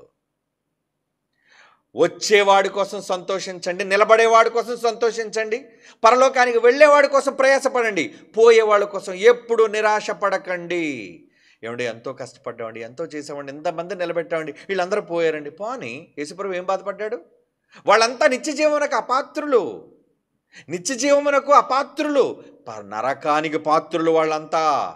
నువ్వెందుకు నాయన బాధపడతావు? స్క్రాప్ అదంతా, పనికిరానోళ్ళు వాళ్ళంతా. తల్లి గర్భంలో మనం వచ్చేటప్పుడు ఎంతోమంది నేల రాలిపోతుంటారు. భూమి మీద మరి ఎంతమంది పుట్టారండి? వీళ్ళంతా ఏర్పాట్లు ఉన్నవాళ్ళు కదా. భూమి మీదకి రావడానికి ఏర్పాట్లో ఉన్నారు వీళ్ళంతా. ఏమండి, భూమి మీదకి రావడానికి ఒక నిర్ణయం ఉంది సుమా. భూమి మీద శరీరాలతో రావడానికి ఒక నిర్ణయం ఉంది. కానీ వచ్చిన వాళ్ళలో ఎంతమంది నిత్య జీవానికి వెళతారు? అది ఫైనల్ నిర్ణయం. శరీరం వచ్చింది కాబట్టి అందరికీ పరలోకం వచ్చేస్తుందనా? తల్లి గర్భంలో నిలబడ్డారు కాబట్టి అందరూ స్వర్గప్రాప్తి జరుగుతుందనా? నో. భూమి మీద పుట్టినంత మాత్రాన అందరూ పరలోకానికి వెళతారని కాదు. పరలోకానికి వెళ్ళేవాళ్ళు కొద్ది మందే ఉంటారు. ఎందుకంటే ఒక పని చేసేటప్పుడు చాలా స్క్రాప్. ఎందుకంటే అందరితో పాటు వచ్చిన వాళ్ళం మనం. మన కోసం కొంతమందిని పోగొట్టుకుంటాడు ఆయన. ఏమండి, మీకు ఉదాహరణకి మినరల్ వాటర్ కోసం చెప్తాను. ఒక pure mineral water, 1 litre water మనకి రావడానికి మీ ఇంట్లో ఒక ఫిల్టర్లు ఉంటే ఏమండి ఎన్ని లీటర్ల వాటర్ వేస్ట్ అవుతుందో తెలుసా? సుమారుగా రఫ్గా 2 లీటర్ల వాటర్. ఒక మంచి నీటిని, ఒక మంచి లీటర్ నీటిని కోసం ఎంత నీరు పోతుందో తెలుసా అండి? 2 లీటర్ల నీరు పోవాలి, వ్యర్థం.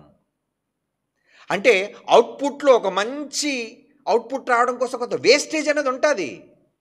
అలాగే దేవుని కోసం నిఖార్సైన వాళ్ళు, నమ్మకమైన వాళ్ళు, భయభక్తులు కలిగిన భక్తిపరులు రావాలి అంటే ఈ చెత్త, భూమి మీద ఉన్న ఈ చెత్త అంతా కూడా ఏంటది? రిజెక్టెడ్. 10% బాగు కోసం 50% పోతారంటే వేస్టేజ్ అదంతా. వాళ్ళంతా కూడా అపాత్రులుగా ఎంచుకున్నారు. ఎందుకంటే వాళ్ళు మారరు.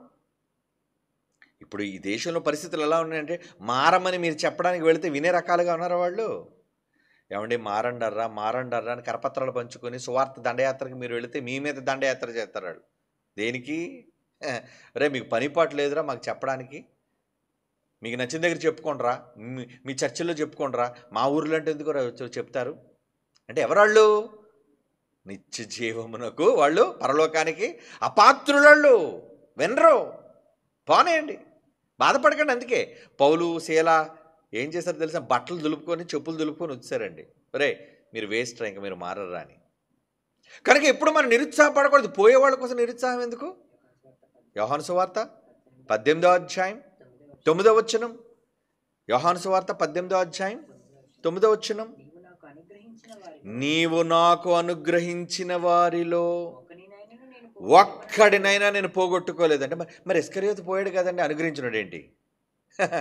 అంటే యేసుప్రభుకి ఏం తెలుసు అనమాట, ఇస్కరియోతు వచ్చినప్పుడే ఈ నా లెక్కలో మనిషి కాడు. చూసారా? నీవు నాకు అనుగ్రహించిన వారిలో ఒక్కరిని కూడా నేను పోగొట్టుకోలేదు అని యేసు మాట. దానికి అర్థం ఏంటంటే, ఎవరెవరినైతే నేను నిత్య జీవానికి కాపాడాలనుకున్నానో, ఎవరెవరైతే నిత్య జీవానికి పాత్రులుగా ఎంచుకున్నారో వాళ్ళు అందరూ వచ్చేసారు ప్రభు, అందరూ వచ్చేసారు ప్రభు. అదండి. కనుక పోయే వాళ్ళ కోసం బాధపడకండి. పాపం చాలామంది పోగానే, ఎవరైనా ప్రేమించిన వాళ్ళు పోయారనుకోండి, దేవదాసులు అయిపోతుంటారండి. ఏమండి, మన దేవదాసు ఏం చూపిస్తాడు మనకి?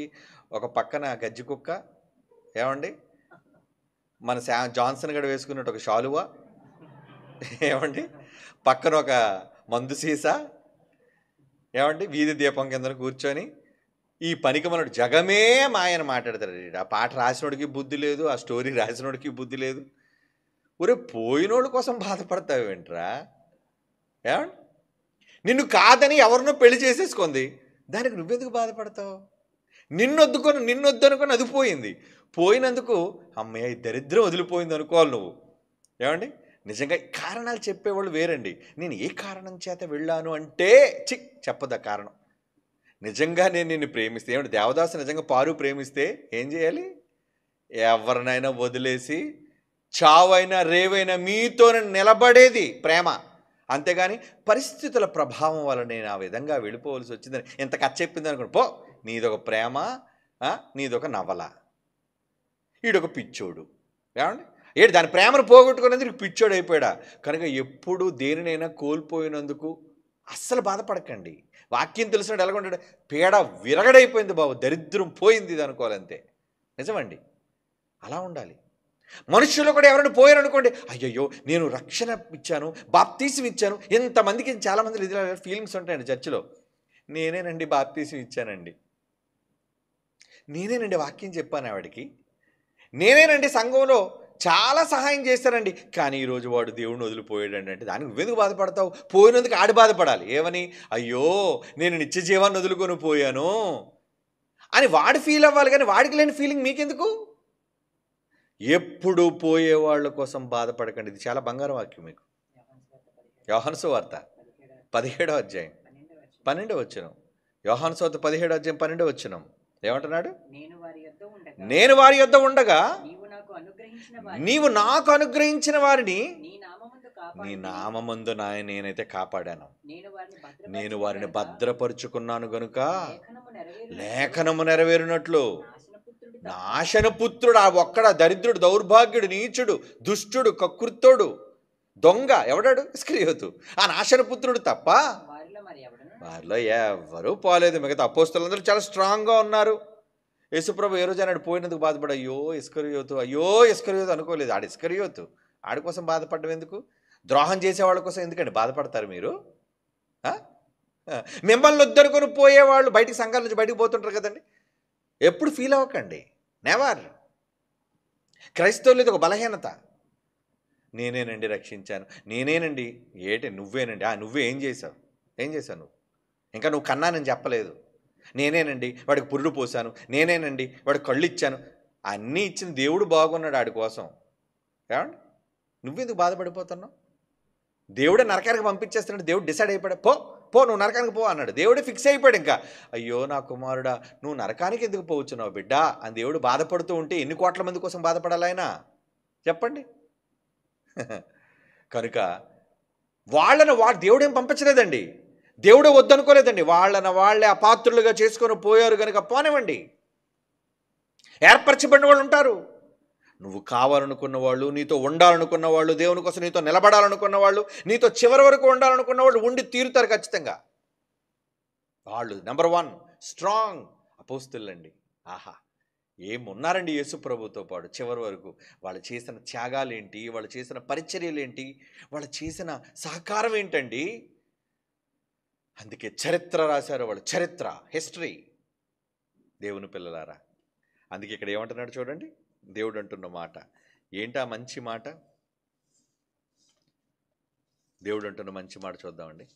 2వ పేతురు పత్రిక 1వ అధ్యాయం 10వ వచనం. 2వ పేతురు పత్రిక 1వ అధ్యాయం 10వ వచనం. అందువలన సహోదరులారా మీ పిలుపునకు ఏర్పాటును నిశ్చయము చేసుకొనుటకు మరి జాగ్రత్త పడండి. ఇప్పుడు మీరేం చేయాలి? మీకు పిలుపు ఉందా? ఏం పిలుపు? ఈ పనికిరానులు దొంగలు చెప్పే మీకు పిలుపు ఉందా, మీకు పిలుపు వచ్చిందా? ఈ కాదు, పరలోకానికి వెళ్ళడానికి పిలుపు. ఏమండి మీ పిలుపును ఏర్పాటును కన్ఫర్మ్ నిశ్చయం చేసుకున్నట్టుకు మరి జాగ్రత్త పడండి. జాగ్రత్త. ఉన్నవాళ్ళు జాగ్రత్తగా పోగొట్టుకోకండి, నరకానికి వెళ్ళిపోకండి. మీకు పిలుపు వచ్చిందా? ఇన్విటేషన్ వచ్చిందా? వచ్చిన ఇన్విటేషన్ పోగొట్టుకోకండి. చేతికి అందిందని కాలదనుకోకండి అంటున్నాడు. అప్పుడప్పుడు చాలామంది చేతికి వచ్చిందని కాలదనేసుకుంటారండి. ఎందుకంటే వాళ్ళకి ప్రపంచం రంగులుగా కనబడేసరికి అబ్బాయి చాలా బాగుందండి, పరలోకం మాకు వద్దండి, ఇదే కావాలండి. ఓరి దరిద్రుడా, ఇది చచ్చాక వదిలిపోతావురా నువ్వు, ఇది శాశ్వతం కాదురా, అదిరా అంటే వద్దనుకునేవాళ్ళు. వాళ్ళు కేవలం వాళ్ళ నేత్రాశకు లోబడిపోయేవాళ్ళు. వాళ్ళకి అందాలు కావాలి, వాళ్ళకి సుఖాలు కావాలి, వాళ్ళకి గొప్పలు కావాలి, వాళ్ళకి స్వార్థం కావాలి. దేవుడి కోసం నేను దేవుడి కోసం నిలబడతానంతే. లోకం నన్ను ఏమన్నా అవమానపరిచినా, సిగ్గుపరిచినా, ఏమన్నా నా దేవుడి కోసం నేను డిసైడ్ అయిపోయాను కాబట్టి నేను ఉండిపోతానంతే. అది వాళ్ళు గొప్పవాళ్ళు దేవుని దృష్టిలో. అందుకే ఏమన్నాడు? మీ పిలుపును ఏర్పాటును నిశ్చయము చేసుకున్నట్టుగా మరి జాగ్రత్త పడుడి, మీరిట్టి కార్యములు చేయవారైతే ఎప్పుడునో తొట్టిల్లరు. అలాగని మన ప్రభుని రక్షకుడైన యేసుక్రీస్తు యొక్క నిత్య రాజ్యంలో ప్రవేశం మీకు సమృద్ధిగా అనుగ్రహింపబడి ఫుల్ ప్లెజర్గా వెళ్ళిపోతారట. డ్యామ్ షూర్ అంటారు దాన్ని ఇంగ్లీష్లో. ఆ పదం ఏంటంటే ఖచ్చితం. ఇంకా పరలోకాన్ని మిమ్మల్ని వెళ్ళనివ్వకుండా ఆపే శక్తి ప్రపంచంలో ఏదీ లేదు. అలా ఉండాలి మనం, అలా పొందాలి మనం పరలోకాన్ని. అలా పొందగలరా? ఏమండి ఏమండి మరి ఎంతమంది ఉన్నారండి, వీళ్ళందరి సంగతి ఏమండి? వాళ్ళందరి సంగతి నీకెందుకయ్యా? ఉన్నోడు ఉంటాడు, పోయేవాడు పోతాడు. అవునా? మత్తయి సువార్త 22:14. ఏమండి వంట యజమాని, పెండ్లి యజమాని అంతా వడ్డించి సిద్ధం చేసి పిలిచాడట, రమ్మనండాలి పిలిపించాడు అందరికీ. కానీ చాలామంది పొగరెక్కి వాళ్ళు ఏమన్నారట, కారణాలు చెప్పారు. నేను ఎందుకు రాలేకపోయానంటే, నేను ఎందుకు ఇవ్వలేకపోయానంటే, నేను ఎందుకు మీతో ఉండలేకపోయానంటే, నేను ఎందుకు పరలోక రాజ్యానికి రాలేకపోతున్నానంటే అని కారణాలు చెప్తుంటే దానికి ఏమన్నాడు ఆయన? మత్తయి సువార్త 22:14. కాగా పిలువబడిన వారు అనేకులు, ఏర్పరచబడిన వారు కొందరే. నీతో పాటు దేవుని పనిలో ఉండేవాళ్ళు కొద్ది మందే ఉంటారు. చుట్టూ ఉన్న జనాన్ని చూసి పొంగిపోద్దు, అబ్బాబ్బాబ్బా వీళ్ళంతా నావాళ్ళు, వాళ్ళంతా నీ వాళ్ళు కారు. వాళ్ళంతా నీకు గోతులు తీసేవాళ్ళు, వాళ్ళంతా నిన్ను వెనక్కి నెట్టేవాళ్ళు, అవసరమైతే నీ మీద నేరం మోపేవాళ్ళు, అవసరమైతే దేవుని పని కోసం నిన్ను అపాత్రుడిగా చేయడానికి వాళ్ళు సర్వసాయి శక్తుల పని చేసేవాళ్ళు. వాళ్ళు దుష్ట సంబంధులు. అందుకే దేవుడేమన్నాడు? ఎంతమంది పిలువబడ్డారన్నది కాదు అక్కడ, ఏర్పరచబడిన వారు అంటాడు. చూడండి, ఏర్పాటు ఆల్రెడీ డెసిషన్ ఫిక్స్ అయిపోయారు వాళ్ళు. వీళ్ళే అన్న పేర్లు తెలిసిపోయింది నాకు. కనుక ఎంతమందికి ఇన్విటేషన్ వెళ్తే ఉపయోగం ఏముంది చెప్పండి? ప్రిన్సిపల్స్ అయిన వాళ్ళు చాలామందికి కబురు పెట్టాం, రావండి రండి రండి రండి రండి అని. ఏమంటే కొంతమంది మిస్ అయిపోయారండి. కొంతమంది మిస్ అయిపోదాం అనుకుని వచ్చిన వాళ్ళు వచ్చాడారు. అమ్మమ్మమ్మ ఏమండి నిజంగా అన్నయ్య గారు మేము రాకపోతే చాలా మిస్ అయిపోయేవాళ్ళు అండి. ఎందుకంటే దేవుడు చేసిన ఈ రమ్యమైన ఈ ప్రకృతి అందాలు కావచ్చు, దేవుడు పనిచేసే ఈ కమనీయమైన సువార్త పరిచర్య కావచ్చు, మీరు మాకు ఇచ్చిన విందు ఆతిథ్యం కావచ్చు, మీరు మాకు ఇచ్చిన మంచి పడక గదులు కావచ్చు. వచ్చిన వాళ్ళకి తెలుసు ఎలా ఉన్నారు. ఏమండి ఏదో తీసుకెళ్ళి మిమ్మల్ని అందరూ ఒక హాస్టల్కి బడిలో పడి అంటారా అన్నట్టు పడేశారా? లేదే. మిమ్మల్ని అందరూ తీసుకెళ్ళారే వీళ్ళందరూ గొడ్ల చావుల్లో పడేసినట్టుగా మొత్తం అందరినీ కూడా లోపల దోసేయండిరా అన్నారా? లేదే. చాలా ఆహ్లాదకరమైనది, చాలా అందమైనది, చాలా పరిశుభ్రమైనది, ఇన్ని రకాలు దానితో పిలిపించాం చాలామందికి. కానీ వాళ్ళు మేము రాలేవండి. వచ్చిన వాళ్ళు అదృష్టవంతులు, రాలేని వాళ్ళు దురదృష్టవంతులు. మరి ఏం చేస్తాం? అంటే పరలోకానికి పోయినట్టు కాదులేండి, ఎగ్జాంపుల్గా చెప్తున్నాను. అయితే రాలేని ప్రిన్సిపల్స్ అంతా నరకానికి వెళ్ళిపోతున్నది కాదు అక్కడ. అంటే ఆ అవకాశాన్ని వాళ్ళు జారవిడుచుకున్నారు. అక్కడ వచ్చి వాళ్ళు వినవలసిన వాక్యం మిస్ అయిపోయారు, వాళ్ళు పంచుకోవలసిన సహవాసాన్ని మిస్ అయిపోయారు. అంతే కదండి. ఎంత చక్కటి సహవాసం! అందరితో కలిసి మనం అనుభవించిన అనుభూతి ఏంటి? ఒకరితోనొకరు పంచుకున్న ప్రేమ ఏంటి? ఆప్యాయతలేంటి? కలిసికట్టుగా చేసిన పరిచర్య ఏంటి? ఇది వెలకట్టలేనిది కదండి. ఏమండి నేను వెలకట్టినా ఏంటి, ఆ భారం ఆ కష్టాన్ని నేను కొంత అనుభవించినా మీ అందరూ చాలా సంతోషంగా దేవుని పనులు మంచి భోజనం చేసి మంచి కార్యక్రమంలో పాల్గొని ఉండగలిగారు అంటే అది దేవుని పట్ల మీరు చూపించిన ప్రేమ. కుటుంబాలతో సిద్ధపడి వచ్చి చేశారు, వెరీ గుడ్. పిలువబడిన వారు అనేకులు, కానీ వచ్చిన మీరు అదృష్టవంతులు, భాగ్యవంతులు. అదే దేవుడు పరలోకం కోసం చెప్తున్నాడు. ఇక్కడైతే పోన్లేండి, మళ్ళీ ఇంకొక అవకాశం రావచ్చు తర్వాత. కానీ పరలోకం ఒకసారి మిస్ అయితే మరో ఛాన్స్ లేదు, రాదు కదా. అంటే ఇప్పుడు నిత్య జీవానికి నిర్ణయించబడాలి అంటే మరి ఏం చేయాలి? నిర్ణయింపబడాలని మీరు అనుకున్నారా? నిర్ణయింపబడాలి. ఒకవేళ మీ దేవుడు రాత మా కోసం ఏమి రాశాడో మంచిగా రాస్తే బాగున్ను, అసలు ఏం చేస్తే రాస్తాడు అనే విషయాన్ని మీకు చెప్తాను. ఎందుకంటే మరింత వాక్యం చెప్పింది దాన్ని మీకు తెలియాలి కదా. అంటే ఈ మాటలు విన్న తర్వాత అయినా మీరు మారుతారేమో, మీ హృదయాలు ప్రక్షాళన అవుతాయేమో, మీరు దేవుని కోసం నిలబడతారేమో అనే ఉద్దేశంతో దేవుడు ఈ మాటలు ముందుగా మన కోసం రాయిస్తున్నాడు. ఏమని? కొలస్సీ పత్రిక 3:12 నిజంగా దేవుడు మీ పేరు ప్రక్కన పరలోకము అని రాయాలని అనుకుంటున్నారా? అయితే భూమి మీద ఎలాంటి వారికి రాస్తాడో తెలుసా? నిత్య జీవం కోసం ఏర్పాటు చేయబడిన వాళ్ళు ఎలాంటి వాళ్ళు తెలుసా? ఇక్కడ చెప్తాడు చూడండి, కొలస్సీ పత్రిక 3:12 కాగా దేవుని చేత ఏర్పరచబడిన వారును. ఆయన ఏర్పాటులో ఎవరుంటారంటే, ఏర్పాటు అదే కదండి, దేవుడి చేత కన్ఫర్మ్ అయిన వాళ్ళు, దేవుని చేత ఏర్పాటు చేయబడిన వాళ్ళు, దేవుడు పరలోకానికి తీసుకుని వెళ్ళే వాళ్ళు ఎలా ఉంటారు అంటే, వారు పరిశుద్ధులను, ఇంకా ప్రియులునై వారికి తగినట్లుగా. అంటే వెళ్ళేవాళ్ళు పరలోకానికి పరిశుద్ధులుగా ఉంటారట, ప్రియులుగా ఉంటారట. అలా ఉండాలంటే వారికి తగినట్లు మీరేం చేయాలట? జాలి కలిగిన మనసు, దయాళుత్వము, వినయము, సాత్వికము, దీర్ఘశాంతము ధరించుకునడి. ఏమండి? ఇవే కదండి మనలో లోపాలు. ఏమండి? జాలి కలిగిన మనసు అంటే ఎవరి మీద చూసి జాలి పడతామా? చాలా కఠినం కదండి మనం. జాలి అనేది ఉండదు కదండి మనకి. దేవుని సేవ అంటే మనకి జాలి లేదు, దేవుని పరిచర్య అంటే మనకి జాలి లేదు, దేవుని పని చేద్దామంటే జాలి రాదు మనకి. జాలి అంటే దేనికోసం? మీ ఇంట్లో మీ కూతురు మీద జాలి చూపిస్తావు, నీ భర్త మీద జాలి చూపిస్తావు, నీ భార్య మీద జాలి చూపిస్తావు, తల్లిదండ్రుల మీద జాలి చూపిస్తావు. మరి దేవుడి మీద జాలి ఏమైపోయింది? అయ్యో అయ్యో అయ్యో అని నీ వాళ్ళ కోసం అంటావు, కానీ అయ్యో అయ్యో దేవుడని నువ్వు ఎందుకనవు?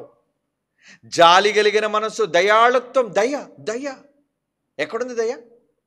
నిజంగా ఈరోజు పేదలకు అన్నం పెడదాము, వచ్చిన వాళ్ళకి అందరికీ ఉచిత భోజనం, దాంతో మీరు కూడా భోజనం చేద్దురు కానీ, మీ కుటుంబాలు కూడా భోజనం చేద్దురు కానంటే, ఏమండి పోతే పోయింది, మంచి నిర్ణయం తీసుకున్నారు కానండి, నేను మాత్రం రూపాయి హ్యాపీగా నేను నా కుటుంబం వెళ్ళి శుభ్రంగా భోజనం చేసి వచ్చేస్తా అంటే వాడు దయ్యున్నాడా? ఏమండి? ఎలాగా ఉచిత భోజనం అనేది ప్రకటించారు కాబట్టి, అందులో రాష్ట్రంలో స్త్రీలకు ఉచిత బస్సు ఒకటి వచ్చింది కాబట్టి మా ఆవిడకి కూడా టికెట్ ఉండదు. ఇంకో నచ్చిన బస్సు ఎక్కిపోవచ్చు, హ్యాపీగా వెళ్ళిపోవచ్చు. నా ఒకడికే కదండి మహా అయితే టికెట్టు, ఆడవాళ్ళందరికీ ఉచిత బస్సు. ఏమండి? అక్కడ ఎలాగా ఉచిత భోజనం కనుక 2 ఫ్రీలు మాకు వచ్చాయి. ఏమండి? పిల్లలంటారా హాఫ్ టికెట్లు, వాళ్ళకి ఎలాగా భోజనం ఫ్రీ. ఏమండి? కనుక ఎంత డబ్బులు మిగులు, నేను మాత్రం రూపాయి కూడా దేవునికి ఇవ్వనండు అన్నాడు అనుకోండి, అప్పుడు వాడు ఏమన్నాడు? జాలి కానీ దయాళుత్వం కానీ లేనోడు. కానీ మన పిల్లలు ఎలా ఇచ్చారండి? వాళ్ళ శక్తికి మించి కదండి ఇచ్చారు. చాలా పొంగిపోతానండి. అంటే నేను చెప్పిన వాక్యానికి, నేను చెప్పిన ప్రసంగానికి నిజంగా వాళ్ళు ఎంత స్పందన కలిగిందా? ఈరోజు ఉదయానికి 44 లక్షల చిల్లరండి. అబ్బా, hats off, very good or. నిజంగా మీ అందరికీ పేరు పేరున కృతజ్ఞతలు చెప్తున్నాను. వండర్ఫుల్. కానీ వాగ్దానం చేయకేసాను సుమా, ఏదో ఈ దిక్కుమాల మంత్రులు చేసినట్లుగా రాజకీయ నాయకులు వాగ్దానాలు చేసి వెనక్గానే అడిగేయగలరు, లాగేసుకుంటాడు దేవుడు తర్వాత. అది కూడా మీకు చెప్పాను, వాగ్దానం చేసి తప్పిపోతే వద్దు. మీరు అన్నారు కదా, ఇచ్చేయండి, టైంకి ఇస్తారు, మీ మీద నాకు నమ్మకం ఉంది. అంటే దేనికి? ప్రజలకు ఉచితంగా భోజనం పెట్టడం కోసం, దేవుని పేరట వచ్చిన వాళ్ళకి వసతి సౌకర్యం, భోజనం, నీళ్లు అన్నీ సమృద్ధిగా ఇవ్వడం కోసం లక్షలు ఇస్తున్నారండి. అది ప్రేమ అంటే, అది దయాళుత్వం అంటే, అది జాలి కలిగిన మనస్సు అంటే. మీ పేరు లేకపోతే ఎవరు ఉంటే చెప్పండి, ఖచ్చితంగా మీ పేరు పరలోకంలో ఉన్నట్టే, కన్ఫర్మ్. నిజమండి. దేవుడు చెప్పాడు కదా, దేవుని చేత ఏర్పరచబడిన వారు పరిశుద్ధులను, ప్రియులైన వారికి తగినట్లుగా మీరు జాలి కలిగిన మనస్సు, దయాళుత్వం, వినయం, సాత్వికం, దీర్ఘశాంతం ధరించుకునండి. ఇవే కదా అర్హతలు. ఒక మాట చెప్పిన వెంటనే కస్సుమని తిరుగుబాటు చేయటం, ఒక మాట చెప్పిన వెంటనే రోషంతో రగిలిపోవటం చాలా మందిలో, మనుషుల్లో ఇది ఉన్న బలహీనతలండి. చెప్తే వినరండి. నువ్వా మాకు చెప్పేవాడువా, చాలే నువ్వు చెప్పావు కానీ. తృణీకరిస్తారండి, ఎదురు తిరుగుతారండి, అవమానిస్తారండి. అవునా? అందుకే దేవుడు ఏమంటున్నాడు? 1 పేతురు పత్రిక 3:9. 1 పేతురు పత్రిక 3:9 ఆశీర్వాదమునకు వారసులగుటకు మీరు పిలువబడితిరి. ఎందుకు పిలిచాడు? ఆశీర్వాదం, పరలోకం అనే గొప్ప ఆశీర్వాదం మీకు రాబోతుంది. అందుకే మీరు వారసులుగా ఉన్నారు. మీరు పిలువబడితిరి గనుక, అక్కడ క్లాస్ పెట్టాడు చూడండి, గనుక కీడుకు ప్రతి కీడైనను, దోషణకు ప్రతి దోషణైనను చేయక దీవించండి. కీడుకు ప్రతి కీడు చేయకండి. ఎవరో మీకు ద్రోహం చేశారు, ద్రోహం చేస్తే ఆ ద్రోహం చేసిన వాళ్ళు పట్లు, ఆయువు పట్లు అని మీ దగ్గర ఉన్నాయనుకోండి, ఏం చేస్తారు? నువ్వు ద్రోహం చేసావు కదా, నువ్వు చేసిన ద్రోహానికి సరైన టైం వచ్చినప్పుడు నేను దీన్ని పగ సాధిస్తాను అని అన్నారు అనుకోండి, అప్పుడు ఏంటది? కీడుకు ప్రతి కీడు. అలా మనం చేసేవాళ్ళం కాదు కదా. నిజమైన క్రైస్తవులు అలా చేయరు. ఏమండి? కీడుకు ప్రతి కీడైనను, దోషణకు ప్రతి దోషణైనను. ఒక మాటతో మిమ్మల్ని గద్దించినప్పుడు, తిట్టినప్పుడు, మారమని చెప్పినప్పుడు కొంతమంది ఏం చేస్తారో తెలుసా అంటే లోపల తిట్టుకుంటారండి, విసుక్కుంటారండి. ఇచ్చేయమంటారండి. ఏమండి మనలో చాలామంది దేవుని కోసం ఉచిత భోజనం పెడదామన్నారా, ఇవ్వండారా అన్నప్పుడు కొంతమంది ప్రిన్సిపల్స్ ఎంత దారుణంగా, అందరూ కాదండి, వెరీ వెరీ ఫ్యూ వాళ్ళు ఎవరో వాళ్ళ పేర్లు కూడా నాకు తెలుసండి. వాళ్ళు ఏమన్నా తెలుసండి, ఏమండి వీళ్ళకి డబ్బులు సరిపోవండి, అలానే మాటలు చూడండి, వీళ్ళకి డబ్బులు సరిపోవండి, ఇలాగేనండి డబ్బులు అడుగుతుంటారండి వీళ్ళు. వచ్చిన ప్రతి రూపాయికి ఇక్కడ లెక్క చెబుతున్నారు, వచ్చినదంతా కూడా ఎంత వచ్చింది, ఎంత ఖర్చు అవుతుంది. ఏమంటే అది కూడా చెప్పాను. మన ప్రిన్సిపల్స్ మీటింగ్లో ఏం చెప్పాను అనుకున్నారు? ఇన్ని లక్షల రూపాయలు వచ్చిన తర్వాత రేపు పొద్దున సెమినార్లో 5వ రోజు ఇదిగో ఇన్ని వేల మంది వచ్చారు, ఎంతమందికి భోజనం పెట్టాం, ఎంత ఖర్చు అయింది, ఎంత మిగిలితే ఎంత మిగిలింది. మరి ఏం చేస్తారు? మిగిలింది పనిచేసుకుంటారు అనుకున్నారేంటి? నా ఈ మిగిలినది మరలా మిడ్ సెమినార్ కోసం, మరలా ఎండాకాలంలో పెట్టే చిన్న మినీ సెమినార్ కోసం, అప్పుడు వచ్చేవాళ్ళ భోజనాల కోసం దాచిపెడతాం, లెక్కలు మీకు చెప్తాం చివరి రోజు. ఇంతకన్నా ట్రాన్స్పరెన్సీ ఏముంటుంది చెప్పండి? ఇంతకన్నా స్వచ్ఛత ఎక్కడ ఉంటుందో చెప్పండి? చెప్తారా? ఎవరైనా లెక్కలు చెప్తారా? దేవుని పిల్లలారా, మనుషులండి, మనుషులు ఎలాంటి మాటలు అంటే అంటే ఇచ్చేవాళ్ళు కూడా ఇవ్వనివ్వకుండా అడ్డుపడేవాళ్ళు అండి వాళ్ళు. మళ్ళీ వీళ్ళు నాయకులట, వీళ్ళు లీడర్స్ అట, వీళ్ళు ప్రసంగికులట, ఏమండి వెనక మాట్లాడే వెన్నుపోటుదారులు వీళ్ళు. వేణు చాలా బాధపడిపోడు ఇలా అని అలాగంటే, వేణు చాలా మంచోడు, నమ్మకమైనోడు అంటే వీళ్ళందరి మాటలు వింటున్నప్పుడు ఆ మాటలు అతను చెవులో పడగానే ఇలా మాట్లాడుకుంటున్నారు అనేసి అంటే, నేను అలాంటి వాక్యం చెప్పని మీకు తెలుసు, ఫుల్గా మొత్తం అందరికీ ఏమండి ఫుల్ పుషప్ ఇచ్చాను మీకు. కారణం వాక్యం తెలిసిన వాళ్ళు కాబట్టి అస్సలు ఇలాంటి వాటికి తొణకం బెణకం అస్సలు భయపడ్డాం. ఏమండి నా చిన్నప్పుడు ఒక సామెత చదువుకున్నానండి, నది మాట్లాడుతుందట. నది ఏమని? Men may come and men may go but I go on for ever. మీకు అర్థమైందో లేదు? అంటే మనుషులు రావచ్చు, నది దగ్గరికి నన్ను చూడడానికి పోవచ్చు, కానీ నేను ఎప్పుడూ పారుతూనే ఉంటాను అంటుందట నది. మనుషులు రాని, మనుషులు పోని, నేను మాత్రం పారే నదిని అంటుందా నది. కనుక మనుషులు క్రైస్ట్ చర్చిలోకి రావచ్చు, క్రైస్ట్ చర్చిని వదిలిపోవచ్చు, బీఓలో ఉండొచ్చు, బీఓలో వద్దనుకొని పోవచ్చు, కానీ ఎప్పుడు క్రైస్ట్ చర్చ్ నిలుచుంటుంది, ఎప్పుడు బైబిల్ ఓపెన్ యూనివర్సిటీ ముందు కొనసాగుతుంది. నమ్మాలి. కారణం మనలో ఏ స్వార్థం ఉంది? ఎవరి కోసం బ్రతుకుతున్నాం? ఎవరి కోసం ఈ వాక్యాన్ని చేపట్టం? ఎవరి కోసం అండి ఈ సేవా కార్యక్రమాలన్నీ మనం చేపడుతున్నాం? మన జేబులు నింపుకోవడానికి కాదు అది. ఎందుకంటే దేవుడి దగ్గర దొంగిలాలనుకోవట్లేదు మనం. ఎందుకంటే ఆయన రూపాయి మనం కొట్టేసామా? ఎవరి దగ్గర కొట్టేసినట్టు? దేవుడు జోబి కత్తిరి వేసినట్టు ఊరుకుంటాడా? లెక్కల మాస్టర్ ఆయన. ఏమండి నీ తల మీద వెంట్రుకలే లెక్క పెట్టేశాడు. ఆయన దగ్గర డబ్బులు నొక్కేస్తే తెలియదు ఆయనకి. రే ఎంతరా నొక్కేసావు నా దగ్గర? ఎంతరా దాచేసావు నువ్వు? దేవుని దగ్గర దొంగిలదరా మీరు అంటాడు. అంటే దొంగతనం చేసేవాళ్ళు కూడా ఉన్నారని ఎందుకు లేరు? ప్రపంచంలో ఉన్న వాళ్ళందరూ దేవుడి దగ్గర దొంగతనం చేసిన వాళ్ళే.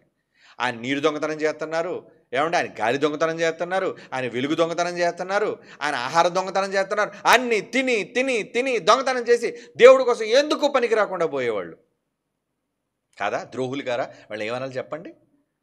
దేవునికి పనికిరాని వాళ్ళు చేసేది ద్రోహం కాకేంటి? ఈ మధ్యన లవర్స్ అందరూ ఎలా తయారవుతుందో తెలుసంటే, వార్తల్లో చెప్తున్నారు వాళ్ళు లవర్స్ నటండి, అబ్బాయిలనట అమ్మాయిలు ఏటీఎం కార్డులో వాడుకుంటున్నారటండి. ఏటీఎం కార్డులు అంటే ఏంటి? వచ్చినప్పటి నుంచి నాకు బట్టలు కొనవా, నాకు ఇది కొనవా, నాకు అది కొనవా, మొత్తం అబ్బాయి దగ్గర ఉన్న డబ్బులన్నీ ఖాళీ చేసిన తర్వాత గుడ్ బై అలా చెప్పి వెళ్ళిపోతున్నారటండి. అంటే ట్రెండ్ అది. అరే ఇంకటి దగ్గర డబ్బులు అయిపోయారా, ఇంకటితో మనకు పని లేదు, ఎందుకంటే వీడు దివాలా తీశాడు. మరేంటి?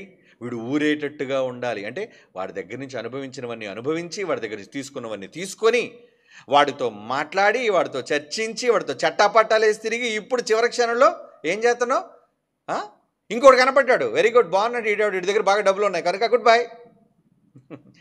లోకంలో మనుషులందరూ కూడా దేవుని దగ్గర కూడా అదే. దేవుని దగ్గర నీరు తీసుకొని, దేవుడి దగ్గర ఆహారం తీసుకొని, దేవుడి దగ్గర వెలుగు తీసుకొని, దేవుడి దగ్గర ఆరోగ్యాన్ని తీసుకొని, దేవుడి దగ్గర ఆయుష్కాలాన్ని తీసుకొని ఏం చేశారు? Good bye. దేవుడి దగ్గర దొంగలు, దేవుని దగ్గర దొంగతనం చేసేవాళ్ళు వీళ్ళంతా. దేవుడు లెక్క అడగడా? ఎన్నిచ్చాను, ఏం చేసావు అడిగేవాడు ఆయన. మరి ఎవరు తప్పించుకుంటా చెప్పండి ఆయన దగ్గర? ఎవరు తప్పించుకోగలరు ఆయన దగ్గర? కనుక అందుకే ఇక్కడ ఏమంటున్నాడు? ఏం చేయమన్నాడు? ఏం చేయమన్నాడండి? మరొక మాట చదువుదామా? 2 తిమోతి పత్రిక రెండో అధ్యాయం 10వ వచనం, 2 తిమోతి పత్రిక 2 అధ్యాయం 10వ వచనం, అందుచేత ఏర్పరచబడిన వారు నిత్యమైన మహిమతో కూడిన క్రీస్తు యేసునందు రక్షణ పొందవలనని నేను వారి కొరకు సమస్తమును ఓర్చుకుంటున్నాను. ఎంతైనా ద్రోహానైనా ఓర్చుకుంటున్నాను, బాధనైనా ఓర్చుకుంటున్నాను, అన్నిటినీ ఓర్చుకుంటున్నాను, కష్టమైన ఓర్చుకుంటున్నాను, అవమానమైన ఓర్చుకుంటున్నాను, అన్నిటినీ ఓర్చుకుంటున్నాను అన్నాడు. చూడండి, ఓర్పు కావాలి. పరలోకానికి వెళ్ళాలనుకుంటున్నారా? ఓర్పు లేకపోతే ఎలా? ఏమండి, ఓర్పు ఉండాలి.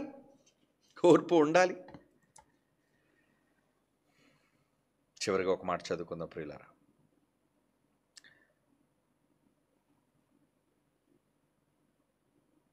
రోమపత్రిక 11 అధ్యాయం 7వ వచనం, రోమిలికి రాసిన పత్రిక 11 అధ్యాయం 7వ వచనం, అలాగని ఏమగును ఇశ్రాయేలు వెతుకున్నది ఏదో అది వరకు దొరకలేదు.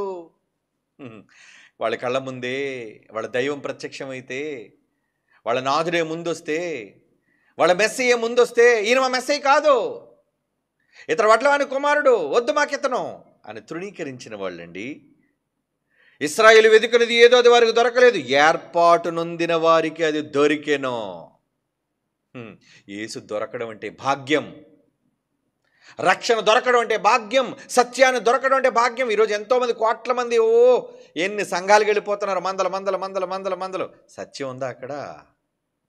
వాళ్ళు నిజంగానే సత్యంలోకి నడిపిస్తున్నారా? మరి వీళ్ళు దేన్ని చూసి వెళ్తున్నారు? అక్కడ గెంతుతున్నారండి, అక్కడ మంచి ఆర్కెస్ట్రా ఉందండి, అక్కడ సంఖ్య ఉందండి, అక్కడ పెద్ద బిల్డింగ్ ఉందండి అంటే ఇవన్నీ కావాలా? సత్యం లేకపోయినా పర్లేదా? అయ్యో, మనుషుల బలహీనతలు చూసారు ఎలా ఉన్నాయో. ఆడంబరాలకు పోతున్నారు, గొప్పలకు పోతున్నారు. నిజం వాళ్ళకి అక్కర్లేదు, నిజం అక్కర్లేదండి వాళ్ళకి. పై మెరుగులు వాళ్ళకి కావాలి. ఈరోజు అంతే కదండి, మెరిసేదంతా బంగారం అనుకున్నారు. మెరిసేదంతా బంగారం కాదు అని పెద్దలు సామెత చెప్పారు. మెరిసేదల్లా బంగారం కాదు నాయన. మంచిగా కనబడేవాడల్లా మంచోడు కాదు నాయన. మంచిగా కనబడేదల్లా మంచిది కాదు నాయన. భక్తిగా కనబడేవాడల్లా మంచివాడు, భక్తివాడు కాడు నాయన అని దేవుడు చెప్తున్నాడు. ఏమని? ఇశ్రాయేలు వెతుకున్నది ఏదో అది వరకు దొరకలేదు, ఏర్పాటు నొందిన వారికి అది దొరికను, తక్కిన వారు కఠిన చిత్తులైరి. కఠినులు ద్రోహులు, మూర్ఖులుగా మారిపోయారు. వదిలేయండి వాళ్ళని, లేపుదాం. వాళ్ళ కోసం బాధపడకండి, వాళ్ళ కోసం ఆలోచించకండి. మీ ఆలోచన అంతా మీ తండ్రి కోసం, మీ పరలోకపు తండ్రి పని కోసం. నిత్య జీవానికి నిర్ణయింపబడిన వాళ్ళు మీరుంటే, ఒకవేళ నిత్య జీవానికి మీరు నిర్ణయించబడితే, ఇప్పటివరకు విన్న మాటల ప్రకారంగా మీరు చేసేవాళ్ళు అవుతారు. లేదా మిమ్మును మీరే నిత్య జీవానికి అపాత్రులుగా చేసుకుంటారు. God bless you.